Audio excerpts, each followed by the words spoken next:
Assalamualaikum warahmatullahi wabarakatuh. Perkenalkan, nama saya Meliana Tantri, NPM 1901050025 dari Tadris Bahasa Inggris kelas B semester 4. Baik, saya di sini akan menjelaskan beberapa materi mengenai bab haji. Pengertian haji. Haji atau al-hajj dalam bahasa Arab artinya al-qasdu, yaitu menyengaja atau menuju. Dalam istilah syara, al-hajj adalah sengaja mengunjungi Ka'bah untuk melakukan ibadah tertentu. Haji adalah berkunjung ke Baitullah untuk beribadah kepada Allah Subhanahu wa taala dengan syarat dan rukun serta beberapa kewajiban. Ibadah haji termasuk rukun Islam yang kelima, yang diwajibkan sekali seumur hidup berdasarkan dalil Al-Quran dan sunnahnya. Bismillahirrahmanirrahim. An Abi Abdirrahmani Abdillahi bin Umar bin Al-Khattabi radhiyallahu anhuma qala sami'tu Rasulillah sallallahu alaihi wasallam yaqulu buniyal islamu ala khamsi syahadatu an la ilaha illallah wa anna muhammadar rasulullah wa iqamus sholati wa ina uzzakati wa hajjil baiti wa saumu ramadona. Islam itu dibina atas 5 dasar atau rukun, yaitu kesaksian bahwa tidak adanya Tuhan selain Allah dan Muhammad itu adalah Rasul Allah, mendirikan sholat, membayar zakat, haji ke Baitullah bagi yang mampu melaksanakan, dan puasa Ramadan.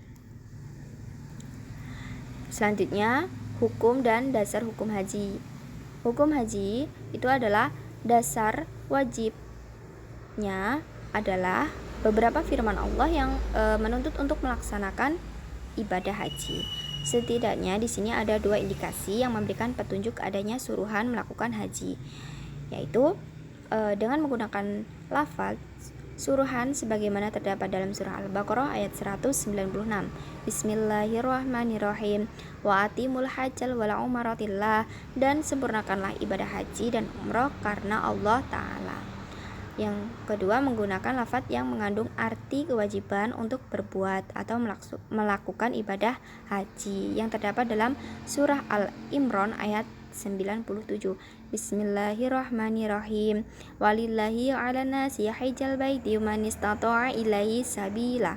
Mengerjakan haji ke Baitullah adalah kewajiban manusia terhadap Allah Subhanahu wa taala, yaitu terhadap orang yang sanggup melakukan perjalanan ke sana.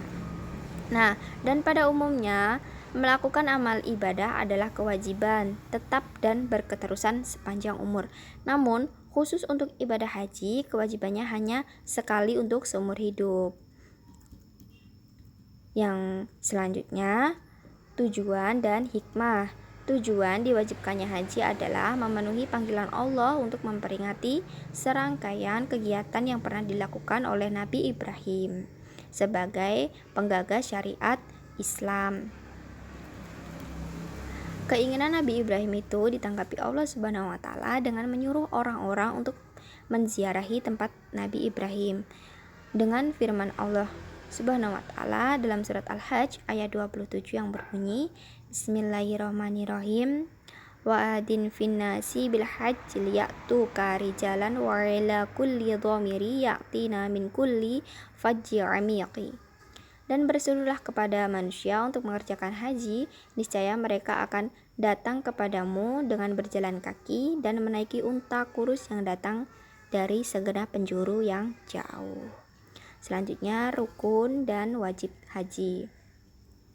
Rukun dan wajib haji adalah 2 istilah yang digunakan oleh semua ulama fikih hanya dalam ibadah haji. Keduanya sama, harus dikerjakan. Akan tetapi ada perbedaan di antara keduanya. Rukun dalam haji adalah sesuatu yang sama sekali tidak boleh tertinggal, dalam arti bila salah satu rukun yang tertinggal, maka hajinya batal. Oleh karena itu harus diulangi kembali tahun berikutnya. Wajib adalah perbuatan yang mesti atau harus dilakukan. Namun, bila satu di antaranya tertinggal, tidak membawa kepada batalnya haji. Hanya diwajibkan melakukan perbuatan lain sebagai penggantinya. Yang mendasari hukum bagi rukun ini adalah dalil yang kuat dari Al-Quran dan hadis mutawatir. Yang selanjutnya ihram. Yang dimaksud dengan ihram adalah kesengajaan hati yang diiringi dengan perbuatan untuk mengerjakan rangkaian ibadah haji dari awal sampai akhir. Dasar haji ini dari kewajibannya niat untuk melakukan haji adalah umumnya hadis Nabi mutawatir dari Umar bin Khattab yang muttafaq alaih.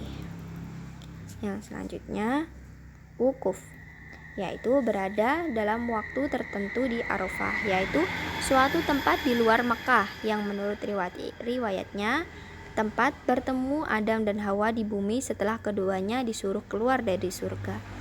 Wukuf di Arafah ini berlaku pada setiap tanggal 9 Zulhijjah mulai dari tergelincirnya matahari hingga terbenamnya matahari. Kewajiban wukuf di Arafah ini diperintahkan firman Allah Subhanahu wa taala pada surah Al-Baqarah ayat 198. Bismillahirrahmanirrahim. Fa'idan afatum min arafatin fakurullahi indal masy'aril harami. Bila kamu telah berbolak balik dari Arafah, berzikir kepada Allah di Masy'ar al-Haram. Selanjutnya wakaf iftidah, yaitu berjalan cepat di sekeliling Ka'bah sebanyak 7 kali. Kewajiban ini berdasarkan pada firman Allah dalam surat Al-Baqarah ayat 158 yang berbunyi, "Faman hajjal baiti aw i'tamara fala junaha 'alaihi ayyatawafa bihima wa man tata'afa khaira fa innallaha syakirun 'alim." Maka barang siapa yang melakukan ibadah haji ke Baitullah untuk berumrah atau umrah, maka tidak ada dosa atau wajib baginya melakukan tawaf pada keduanya. Dan barang siapa melakukan perbuatan baik, maka Allah Maha mensyukuri lagi Maha mengetahui. Selanjutnya sa'i, yaitu berjalan cepat dari Bukit Syafa ke Bukit Marwah bolak-balik selama 7 kali, dan dimulai dari kewajibannya sa'i itu sendiri adalah firman Allah dalam surat Al-Baqarah ayat 158. Bismillahirrahmanirrahim. Inna syofa wal marwata min sya'airillah. Sesungguhnya sa'i antara Bukit Syafa dan Marwah itu adalah sebagian dari syiar. Yang selanjutnya tahallul. Secara harfiah dihalalkan dalam haji, maksudnya adalah diperbolehkannya jamaah haji dari larangan atau pantangan ihram. Tahallul disimpulkan dengan mencukur minimal 3 helai rambut. Yang selanjutnya tertib, yaitu berurutan antara rukun yang pertama hingga yang terakhir. Nah, di sini juga ada beberapa yang termasuk dalam wajibnya haji. Itu ada 5, yaitu memulai ihram dari miqat, kehadiran di Musdalifah walaupun hanya sesaat, melempar jumrah, bermalam di Mina, menjauhi hal-hal yang terlarang selama dalam ihram. Syarat-syarat berhaji. Yang pertama, menurut Imam Hanafi. Menurut Imam Hanafi, yang pertama itu Islam. Haji tidak wajib bagi orang kafir. Yang selanjutnya berakal.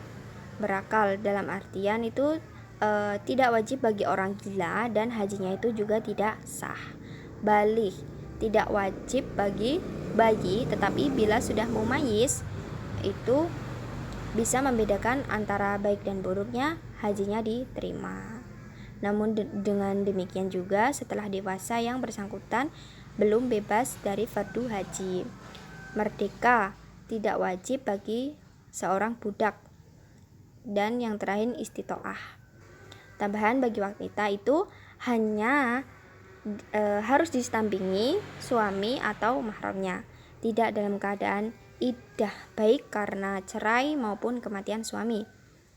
Selanjutnya menurut mazhab Maliki, yaitu Islam, baligh, berakal, merdeka, kemampuan. Dan tambahan bagi wanita Tidak disyaratkan adanya suami atau mahram, tapi boleh melaksanakan haji bila ada teman yang dianggap aman, baik bagi wanita muda atau tua. Selanjutnya, menurut mazhab Syafi'i, yaitu yang pertama Islam, merdeka, taklif, kemampuan.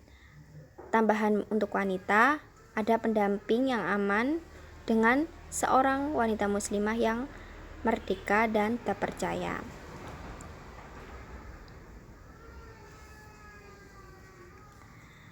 Selanjutnya, menurut mazhab Hambali, yang pertama itu Islam, berakal, balik, merdeka, kemampuan.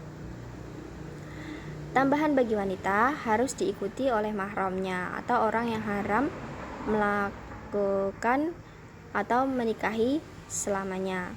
Dan di sini juga ada beberapa wajibnya haji, rukunnya haji menurut beberapa mazhab, yaitu yang pertama menurut mazhab Hanafi, rukunnya itu wukuf di Arafah dan 4 kali putaran dalam tawaf ifadah, sedangkan 3 kali putaran lainnya sekedar wajib.